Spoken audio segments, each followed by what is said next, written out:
Hey, this is I Love Episode 2. I love introspective music. Enjoy. Nothing has fundamentally shifted me more than music. There is something about just hearing what one person or a few people have to say over and over and over and over and over and over and over again, and then on top of that still wanting to come back for more.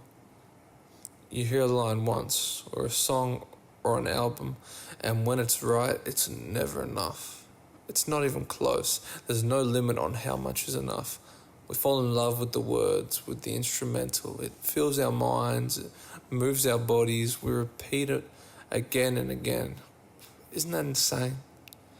There's a magnetic correlation between us and the music we love, that so desperately we want to repeat what another person has to say at strength, at length, because it doesn't ever feel like a regurgitation of someone else's essays. It's just us. The attraction to music is beyond magnetic. It's the intertwinement of souls. It's an artist handing out a part of them for you to keep. And from that point onwards, the journey with that art is all yours. You foster a relationship all on your own with this gift from the abyss. And I say this cannot come through more potently and is never more the truth than when that music has been constructed with a truly open heart, when there isn't an agenda beyond crafting raw emotion, experience, and principles into its most astounding sonic form. It feels like the artist has knocked on your door, come inside to your bedroom, lied down on your bed beside you, looking up at that ceiling along with you, to just tell you what they feel and what they see. A special letter freed from filter, freed from constraint, freed from self-consciousness. This is the Introspective album. This is what I love.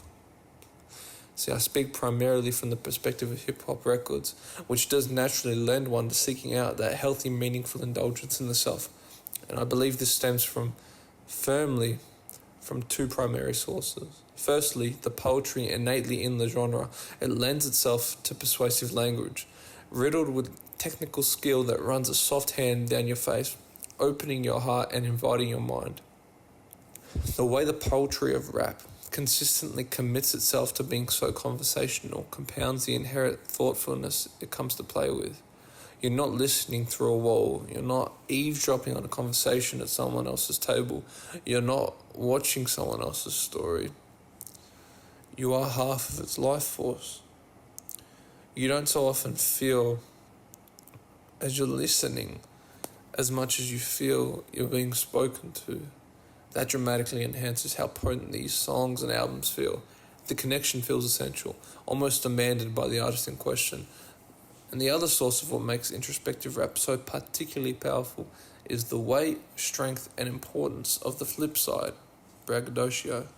The braggadocious, sometimes strikingly arrogant, confident nature of rap is the key to unlocking the beauty inside of introspection. Think. Light versus dark, love versus hate, hope versus despair, public versus private, aesthetic performance versus authentic nature, strengths versus weaknesses, angels versus demons, rich versus poor, open versus closed, winning versus losing, transformation versus stagnation, energetic versus tired, up versus down, bat versus clown. And your money is meaningless without both sides of the coin.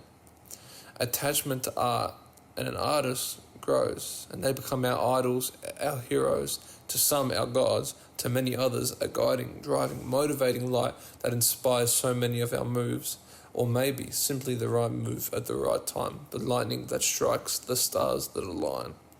This comes frequently from the highs, from the moments when everything is going so right, when we feel on the level of somebody dancing on the top of the world. And perhaps in some way, through some strand, envision ourselves in the same vein as that. We fall in love at their best. We meet them at their peak. We smile in the midst of their limelight. There's a view you gain from sitting in the presence here that is unmatchable and rather unattainable. Just special. So special. But eventually, a roller coaster must descend. The dancing stops. The party is over. The lights go off, we go home, leaving us in the aftermath of the view. The hero basks in their thoughts, thoughts of the view you don't see, thoughts of what brought them here, thoughts of where this leaves them, of why they're moving one way or the other, of the struggles they're yet to overcome, of what irks them, of what motivates them, of what they lost or of what they missed, of trauma, of principle, of flaw, just them. What makes them up from inside out, not the outside in. There's a shift in the state of mind, the flow of the mind, particularly.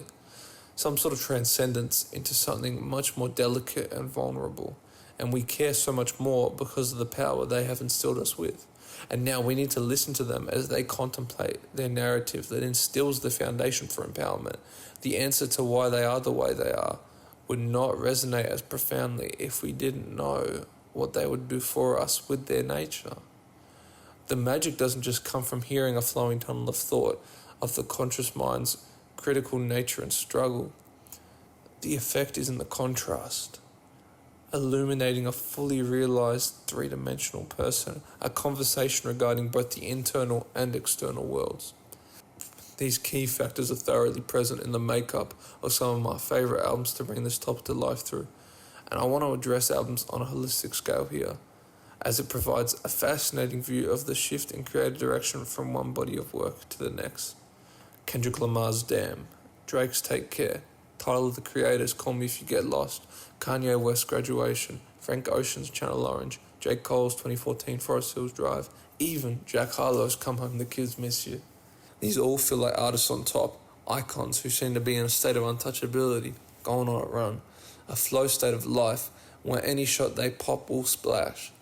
There's so much motion, the listener cannot help but feel empowered into sharing in that gravity of greatness, of a status that oozes with, for lack of a more appropriate term, aura.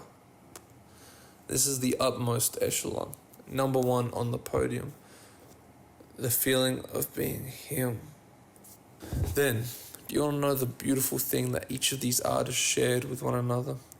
Their following artistic era was a step into that private conversation, an indulgence in the fall of their internal makeup, of the inside, after showing precisely the effect they have outwardly.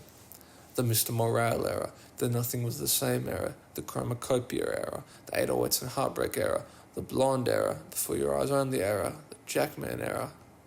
Each of these albums feels like a come down, peeking behind the scenes with a calculated reverence for oneself and their message, a journey into their varying consciousnesses as they address and propel feelings that are more often than not left for some deep pit that will hopefully be washed over, buried, and forgotten by the waves of life.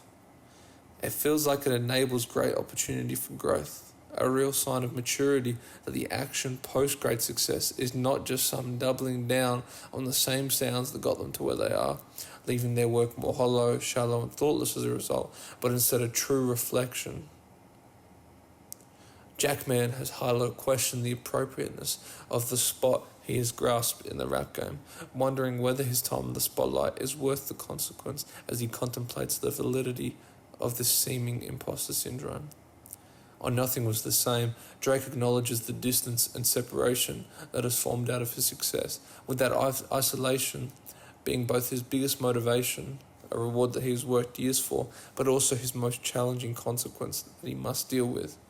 With Mr. Morale, Mr. Lamar addresses the cycle of trauma and abuse that is perpetuated within his own family for generations, and the struggle that it is to live with that, let alone to overcome it.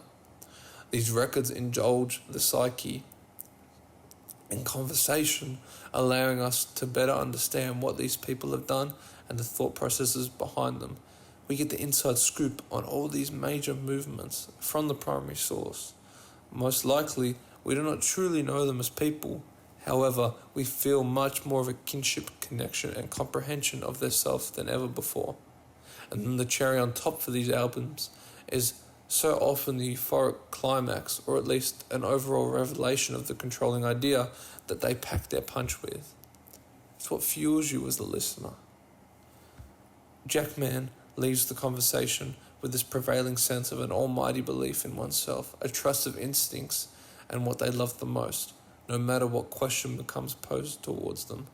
Nothing was the same is an acceptance of the consequences that come with great success, willing to move forward and reap the rewards while being in the isolation that reaching a status so solitary leaves one with.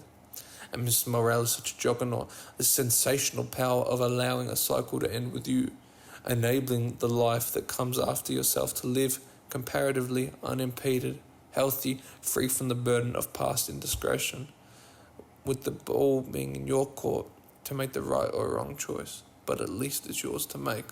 Through this closeness and openness from someone else who we have come to love, we can become more open to ourselves. It becomes much easier to acknowledge and work through our own flaws when we see those we admire the most share similar characteristics or circumstance.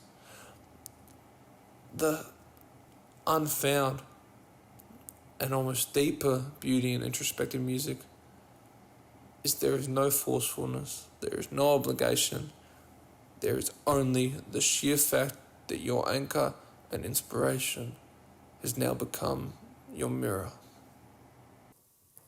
Thank you for listening to I Love Introspective Music. Leave a like, follow, subscribe, share, whatever your proclivity. Just remember, you are my proclivity. See you next week.